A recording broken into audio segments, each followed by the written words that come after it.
Aroor vision news ചാനലിലേക്ക് സ്വാഗതം. Arookutty Pathuvapuram saint Antony's പള്ളിയുടെ 103-ാം തിരുനാളിന് കൊടിയേറി. വാർത്തകൾ വിശദമായി.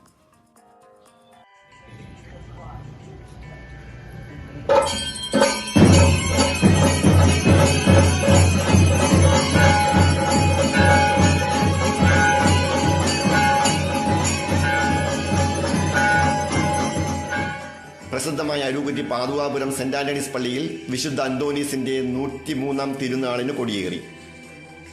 വരാപ്പുഴ അതിരൂപത സഹായമെത്രാൻ ഡോക്ടർ ആന്റണി വാലുങ്കൽ കൊടി ആശീർവദിച്ചു. പള്ളി വികാരി ഫാദർ ആന്റണി കുഴുവേലിൽ, സഹവികാരിമാരായ Father Mithun Antony Kalipparambil, Father Bibin George Tharayapparambil, Father Joseph Cherappilly, Jose Kurisinkal, Joy Illath, Josan Kannikattu, Rajesh Peter Pallikkara, Edward Kannikattu എന്നിവർ സന്നിഹിതരായിരുന്നു. യന്ത്രബോട്ടുകളുടെയും വള്ളങ്ങളുടെയും അകമ്പടിയോടെ കൈതപ്പുഴ കായൽ ചുറ്റിയുള്ള പ്രദക്ഷിണം തിരുനാൾ ദിനമായ ഫെബ്രുവരി 16 ഞായറാഴ്ച നടക്കും. മതമൈത്രിക്ക് പേരുകേട്ട സെന്റ് ആന്റണീസ് പള്ളിയിലെ തിരുനാളിനോടനുബന്ധിച്ച് കായലിൽ നാട്ടാനുള്ള കുരിശ് പുന്നാപ്പള്ളി രാജൻ പള്ളി അധികാരികളിൽ നിന്നും ഏറ്റുവാങ്ങി.